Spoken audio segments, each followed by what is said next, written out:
This seemingly small body of water is one of the most influential seas in human history, the Black Sea. Positioned between Europe and Asia, it has served as a crossroads for civilizations for thousands of years, from ancient Greece to the Ottoman Empire. Even today, global powers like Russia and NATO derive significant strategic and economic influence from this region. Many analysts believe the Black Sea is Russia's greatest asset and the true foundation of its power. But why is that? What makes this semi-landlocked sea so vital that it is often described as Russia's lifeline? To understand this, we must explore the Black Sea's history, geography, and strategic importance. Geographically, the Black Sea resembles a massive inland lake bordered by 6 nations. Russia and Ukraine lie to the north, Georgia to the east, Turkey to the south, and Romania and Bulgaria to the west. Because it is surrounded by so many countries, each relies on the Black Sea for trade, security, and defense. However, its most defining feature is that there is only one narrow exit that connects it to the rest of the world, the Bosphorus Strait. This passage is just 700 meters wide and serves as the single gateway from the Black Sea to the Sea of Marmara, through the Dardanelles Strait, and ultimately to the Mediterranean Sea.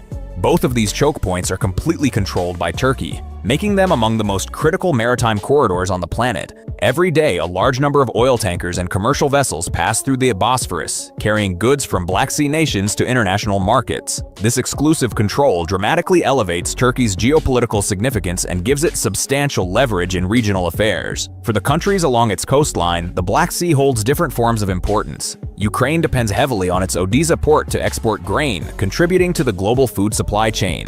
Georgia uses its Batumi and Poti ports to maintain trade links with the Caucasus region. Romania and Bulgaria use their Black Sea ports to connect Eastern Europe to global markets. But no nation relies on the Black Sea more than Russia. For Russia, the Black Sea is not just a body of water, it is a strategic lifeline. It supports Russia's international trade, energy exports, and military operations. Control of the region allows Russia to project power into the Mediterranean, secure its southern flank, and maintain crucial access to global sea routes. This is why the Black Sea remains one of the most contested and strategically significant regions in modern geopolitics, shaping the balance of power even today.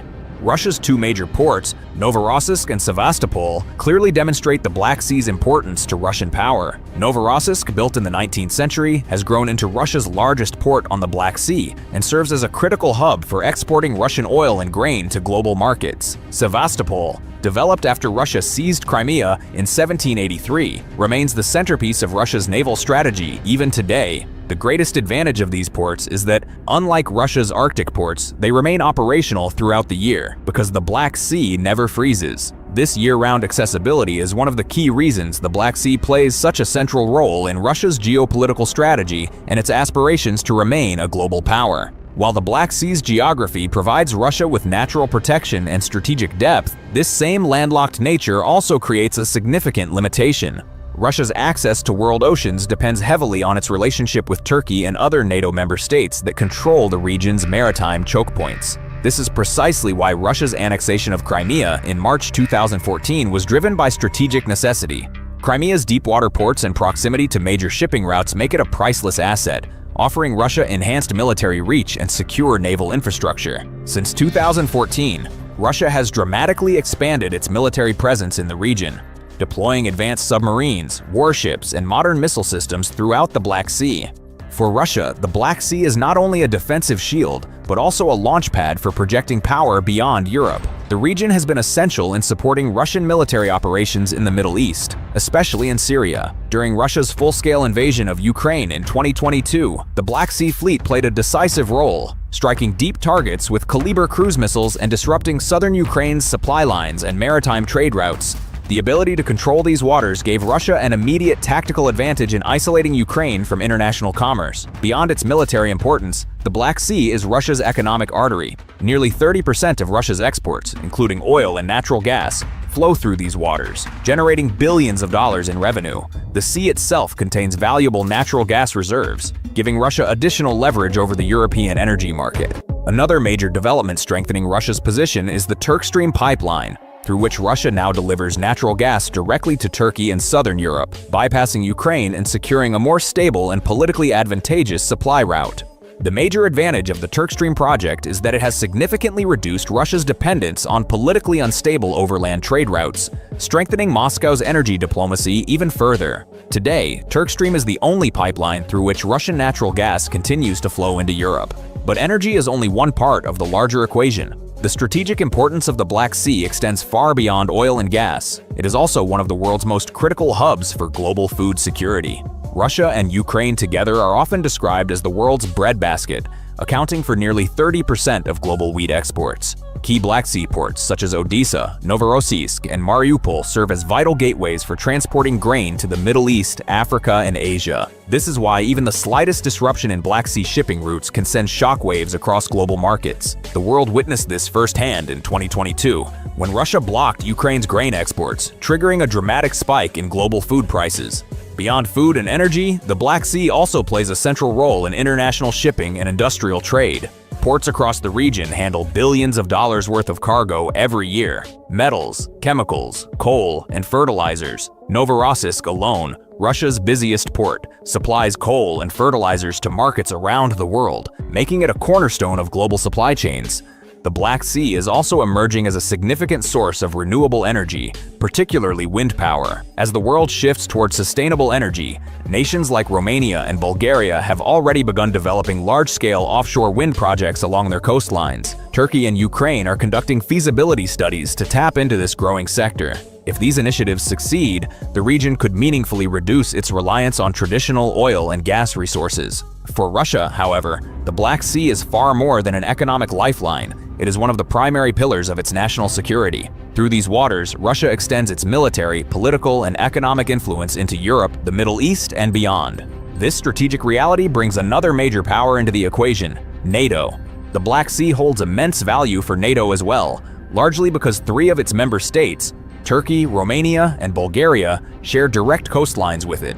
These countries act as NATO's frontline presence in balancing Russian influence in the region, which is why NATO has steadily increased its activities and deployments throughout the Black Sea over the years. One of the clearest examples of NATO's growing involvement in the region is the annual Sea Breeze exercise, conducted in the Black Sea with NATO members and partner countries. In 2021, this exercise reached one of its largest scales, involving 32 nations, including the United States and the United Kingdom. The drills covered naval warfare, air defense, amphibious operations, and joint tactical coordination. Although officially framed as routine training, the underlying objective was unmistakable: maintaining strategic pressure on Russia. At times, these exercises have escalated into dangerous standoffs. During one Sea Breeze operation, a British Navy ship sailed near Crimea and was confronted by Russian naval forces, resulting in a moment of intense tension between the two sides. NATO's presence is not limited to exercises alone. The alliance has also deployed advanced air and missile defense systems in Romania and Bulgaria aimed at countering potential threats from Russia. Romania hosts the Aegis Ashore missile defense system designed to intercept ballistic missiles, while Bulgaria operates high-capacity surveillance radars that monitor activity across the entire Black Sea region. Among all NATO members, however, Turkey occupies the most complex and delicate position. Despite being a key NATO ally, Turkey and Russia have found themselves on opposite sides of major conflicts, including the Syrian and Libyan civil wars. Yet both nations continue to maintain a pragmatic relationship shaped by economic interests and strategic calculations. Russia remains Turkey's largest supplier of natural gas through the Turk Stream pipeline, and Moscow has invested heavily in Turkey's infrastructure. The most notable example is the Akuyu nuclear power plant, a multi-billion-dollar project being constructed with Russian assistance. At the same time, both countries participate in diplomatic frameworks such as the Astana process, designed to prevent their disagreements from escalating into direct confrontation. This mix of rivalry and cooperation highlights the delicate balance of power that defines the Black Sea region. Ultimately, control of the Black Sea is not simply about dominating a body of water. It is about projecting influence across Europe, the Middle East, and beyond. The Black Sea is a strategic point on which global trade routes, energy security, and military balance hinge. For Russia, it is more than geography. It is a critical pillar of national survival. Beneath its calm surface lie resources and routes capable of shaping the fortunes of entire nations. And as global politics continue to evolve, the Black Sea's significance will only grow stronger. The war in Eastern Europe has entered a transformative new phase, and the strategic momentum is shifting in ways the Kremlin never anticipated. What began as a Russian invasion has evolved into a masterclass in asymmetric warfare, with Ukraine consistently punching far above its weight and striking directly at the heart of Russia's economic engine. While Moscow continues to rely on brute force barrages against civilian centers, Kyiv has rewritten the rules of engagement. By bringing the war directly to Russian soil, Ukraine is demonstrating a level of tactical agility that is bleeding the Russian war machine dry. The most significant development over the past 48 hours isn't Russia's bombardment of Ukrainian cities. It's the devastating, precision-guided reason why Russia is lashing out. Ukraine has successfully executed a series of catastrophic strikes deep inside Russian territory, targeting vital oil depots and refineries in the Moscow region, as well as critical infrastructure in Crimea and Krasnodar. These aren't random attacks. They are surgical strikes designed to paralyze Russia's energy sector. Ukrainian drones are bypassing what were thought to be impenetrable Russian air defenses, striking targets anywhere from 300 to 1,200 kilometers deep inside the Russian Federation. By taking out oil refineries, Ukraine is choking off the fuel supply that powers the Russian military and generates the capital needed to fund the war. The recent strikes caused billions in damages and created unprecedented fuel shortages inside Moscow itself. The war is no longer a distant television event for Russian citizens. The disruption of airspace and the sight of burning infrastructure in the capital are eroding the illusion of invulnerability projected by the Kremlin. Perhaps the greatest triumph for Kyiv is that this strategic shift isn't solely reliant on Western aid. While NATO and the United States have debated the pace of military support, Ukraine quietly built a formidable domestic defense industry. The drones currently wreaking havoc on Russia's energy infrastructure are largely engineered and manufactured in Ukraine. This indigenous military-industrial complex has given Ukraine the autonomy to execute long-range, high-impact operations without waiting for international permission. They have turned cheap, locally produced drones into strategic weapons capable of bringing a global, superpowers oil production to a grinding halt. In stark contrast to Ukraine's precision, Russia's recent actions reflect a military command that is panicked and economically drained. Following the devastating strikes on their oil infrastructure, Russia launched a furious, indiscriminate wave of drone and missile attacks across Ukraine over the last 24 hours. Cities including Kyiv, Lviv, Zaporizhzhia, Sumy, and Kharkiv were heavily bombarded, tragically resulting in 11 civilian casualties. Military analysts note that these massive bombardments are largely performative retaliation, rather than strategic battlefield advances. Despite throwing immense resources at the conflict, Russia has failed to break the deadlock on the actual front lines, which remain largely frozen. Russia is burning through its finite supply of expensive missiles to hit urban centers, while Ukraine is using cost-effective drones to destroy the very facilities Russia needs to rebuild those missiles. 4 years into a war that Moscow expected to win in 3 days, the Russian economy is draining. Its dependency on foreign allies like China and Iran is deepening, and its most lucrative industry is literally going up in flames. Ukraine, meanwhile, has transformed from a nation defending its borders into a technologically advanced military force capable of projecting power deep into enemy territory. By systematically dismantling the Russian war machine from the inside out, Kyiv is proving that agility, innovation, and an unbreakable will are the true deciding factors of this conflict. Let's talk about another front in this war, where Ukraine is completely flipping the script. For years, Vladimir Putin has relied on his massive missile arsenal to terrorize innocent civilians. But what happens when the very brain of that war machine is blown to pieces? First, let us show you a massive update from the war zone, a devastating blow right in the heart of Russia. We are witnessing an unprecedented shift in this conflict. Deep inside Russian territory, the sky over Voronezh has collapsed into thick plumes of black smoke. In a masterclass of precision warfare, Ukrainian cruise missiles have struck and decimated the Voronezh semiconductor devices plant. This wasn't just any factory. This was the technological nerve center of the Russian military. This heavily guarded facility manufactured the critical integrated circuits and microchips that guide Russia's deadliest weapons. The Iskander ballistic missile systems, the Kerch 01 cruise missiles, and advanced air defense components. Today, those production lines are dead. The staggering reality that Russian commanders cannot comprehend is this. How did Ukrainian missiles penetrate so deeply into their highly defended airspace? Russian monitoring channels and authorities frantically claimed they had intercepted British-made Storm Shadow missiles. But the viral videos shot by panicked locals around midday tell the undeniable truth. Several main buildings at the plant sustained catastrophic damage. The illusion of Russian invulnerability has been shattered in broad daylight. Russia cannot even protect the factories that build its own air defenses.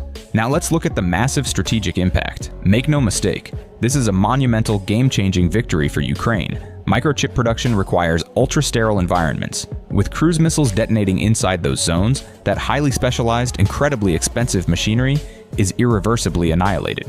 Furthermore, because this plant has been under crippling US sanctions since 2022, Russia cannot simply order replacement parts from the West.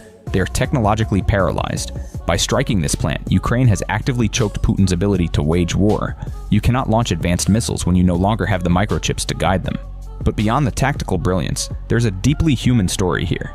For years, Ukrainian mothers and children have huddled in freezing, pitch-black basements as those very Kok 101 and Iskander missiles rained down on their homes, hospitals, and power grids. They endured a relentless, bloody nightmare engineered by the microchips built inside that exact Voronezh factory. Now the tide has irreversibly turned. The terror has been brought directly to the doorstep of the aggressor. The Russian citizens, who for years watched the war on television from a safe distance, are now filming the fiery destruction of their own military-industrial complex from their apartment windows. Actions finally have consequences. As Russia continues to launch frantic, blind retaliations on the ground, Ukraine is proving to the world that it is not merely surviving, it is decisively winning. Kyiv is systematically dismantling the Russian Empire's ability to fight from the inside out. There is no factory too deep inside Russia, no air defense system too strong, and nowhere left for the Kremlin's war machine to hide. The gears of the Russian military are grinding to a permanent halt, and Ukraine is leading the charge. Stop everything you're doing and listen to this. NATO has just signed Vladimir Putin's military death warrant. This is the biggest, most aggressive financial strike of the entire war. Behind closed doors, Ukraine was preparing to beg the Ramstein contact group for a $20 billion lifeline just to keep fighting. NATO looked at that number, laughed, and slammed an earth-shattering $80 billion onto the table. This is not just foreign aid. This is a cold, hard, empire-ending war chest. Putin banked everything on the delusion that the West would get tired, go broke, and abandon Kyiv. Instead, the alliance is gearing up to fund the total annihilation of his armed forces. The Kremlin should be terrified. The origin story: how did we get here? Earlier this year, NATO Secretary General Mark Rutte pushed a rigid plan demanding 0.25% of GDP from every member state. It got shot down, but Germany wasn't going to let the momentum die. Berlin engineered a lethal, flexible alternative. This $80 billion war fund seamlessly combines a massive $35 billion European Union loan with $45 billion in pure, unfiltered bilateral military firepower. This devastating financial strike is hurtling toward formal approval at the upcoming Ankara summit. The math is simple. While Russian soldiers are dying by the thousands for mere inches of ruined dirt, NATO is writing the check that will permanently bury them. Make no mistake, this isn't charity. It is raw, calculated survival. German military intelligence has explicitly warned that Putin is already massing up to 115,000 troops along NATO's borders for a full-scale invasion of Europe by 2029. NATO has finally woken up to a brutal reality. Ukraine is the only wall standing between peaceful European capitals and Russian tanks. Funding Kyiv isn't just about defending Ukrainian sovereignty, it is about breaking the Russian military's spine before they even think about touching NATO territory. With American aid stalling under the Trump administration, Europe is no longer waiting for Washington to save the day. The European powerhouses are stepping into the void, absorbing the financial burden, and bringing the hammer down themselves. What exactly does $80 billion buy on the modern battlefield? Total, inescapable aerial dominance. Ukraine is already obliterating over 180,000 Russian military targets a month. But with this colossal new injection of NATO cash, Kyiv's deputy defense minister confirmed they can scale domestic drone production to a staggering 20 million units a year. Try to comprehend that scale. 5 times the current swarm of kamikaze interceptors blackening the skies. It means every Russian supply line, every fuel depot, and every armored column will be systematically hunted down and vaporized. The Russian army won't just be stalemated, they will be completely paralyzed. The Kremlin gambled everything on outlasting the West. They lost. NATO has drawn a massive, multi-billion-dollar red line in the sand. The era of Western hesitation is officially dead. The era of total Russian defeat is now being funded, packaged, and shipped directly to the front lines. The countdown for Moscow has begun. This clip breaks down the latest major military support packages and air defense initiatives announced by European allies during the recent NATO meetings in Brussels. Folks, welcome back. Tonight we have massive breaking news, and let's just say it is absolutely not going good for Vladimir Putin. Just minutes ago, reports confirmed total darkness in Sevastopol. Ukraine slammed Crimea with a devastating drone and missile assault, vaporizing a critical power substation. The whole peninsula is plunging into rolling blackouts, and occupational authorities just panic-ordered all tourist hubs shut down until September. Ukrainian forces are systematically hunting Russian logistics. They're pounding the Chonhar pontoon bridge, blew up a massive munitions train at the Kirovskoy rail yard, and are striking the dry North Crimea Canal bridges. They are choking out the Kerch Bridge entirely. If you're a Russian driver, you're sitting in a multi-hour security line sweating bullets because Moscow is terrified of a bomb attack. Meanwhile, Zelensky's 2-day ultimatum to Belarus regarding drone-directing border repeaters is ticking down. Now this is what do we got on the economic side. Because Russia is an absolute train wreck. It's wild, man. Fuel prices in Western Russia are skyrocketing to $7.40 a gallon, with shortages reaching Vladivostok. They've banned jerry cans and gas trucks entirely. Grocery shelves are bare. Mariupol and mainland cities are facing severe meat shortages because diesel logistics collapsed. Putin's only lifeline is Beijing sending massive fuel truck convoys across the border. To make matters worse, a Ukrainian drone just turned Russia's major semiconductor factory in Voronezh into ash, wiping out a quarter of their tech capacity. It's unbelievable, because Putin on a virtual conference claiming they're advancing, but his body language exposes severe nervousness, frantically fidgeting with his pens, demanding Ukraine surrender a quarter of its territory. Meanwhile, Germany's 45th Panzer Brigade is deploying early to Lithuania, their first permanent overseas deployment ever, while a suspected Russian cyber attack just completely crippled Germany's Deutsche Bahn rail timetables. Plus, UK Prime Minister Keir Starmer just resigned after a weak 2-year tenure. Let us know in the live poll, is global stability collapsing? Let's move to the next one, and let's just say British forces are officially on ultimate red alert with a 30-minute strike countdown activated against Russia. Over on the Estonia front line, we are seeing an unprecedented high-stakes escalation. The British Army has just been placed on maximum combat readiness, and thousands of elite troops are unlocking advanced weapon systems right now. They are fully prepared to launch devastating high-velocity strikes against Russian forces within a mere 30 minutes of any provocation. It's wild, man. The Kremlin is officially in a state of total panic. In a fiery live broadcast that has sent shockwaves straight through Moscow, the Chief of the General Staff, General Sir Roland Walker, has just issued a definitive combat directive, signaling that the West is completely done with Russian intimidation. British military strategy has officially shifted from passive defense to aggressive, overwhelming dominance. The UK is no longer waiting for Russia to cross the line.